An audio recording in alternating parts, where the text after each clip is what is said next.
Jenny, wat vind je van de eerste? Nee, sorry, straks het advocatenkleer weer. Dan kunnen we weer dan vertellen we wat.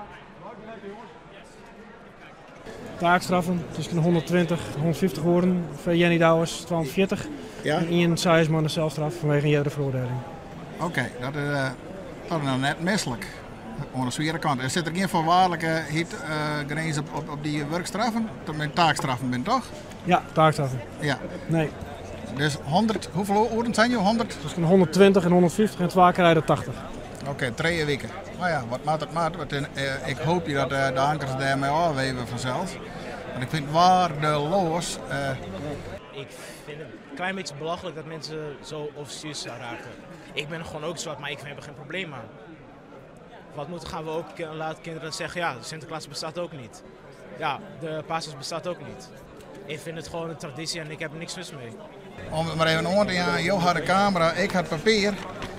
Dit zijn de meesten die vredig KOZP altijd aankondigen. En het eindigt dus altijd met deze man met die Jerry Airfryer dat er altijd op deze manier voortgaat op de einde van de dag.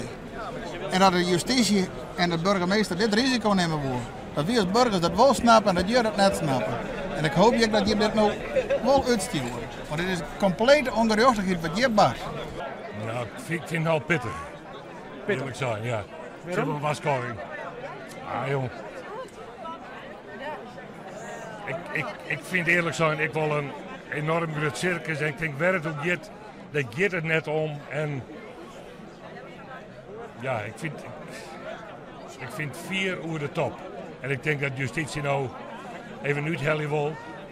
Nou, misschien ik ga ervan uit dat de rechter die zal het wel wat drempeltje dagen. En wat brengt je hem hier nou? Jenny een hart onder de riem steken. Snel dat we normaal gedragen kennen, dat we zijn een mens in het west, Thies in het west, Thomas in het west. En je zo'n 2 bussen volkomen uit Amsterdam.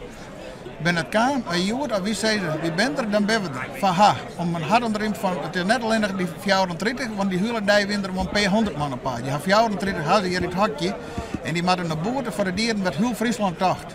Van de band. Dat die railskappers net dat feest bedjaren zo'n. En dat het OM, je had 10 jaar lang kwalenhandel mee, maar dat ze dat net snappen kennen is onbegrijpelijk. Dat ben meer woorden. Ik zou zeggen, inderdaad, om tafel. En dat hier ik fantastisch vond, dat die zwarte jongen juist zijn hier van, wij stellen voor dat er een cursus komt, dan laten wij hem wat zien over racisme, over slavernij, hoe dat hier ook zit. En hem vertellen, hoe zit het nou met die Friesen? Wat is hier nietigheid over de Amsterdamse manier? Dat hier fantastisch was. En dan Fles Berenburg erbij. En dan denk ik dat we in 3 dagen volk verder kan weer dan dit. Want dit is geen enkele stap vooruit.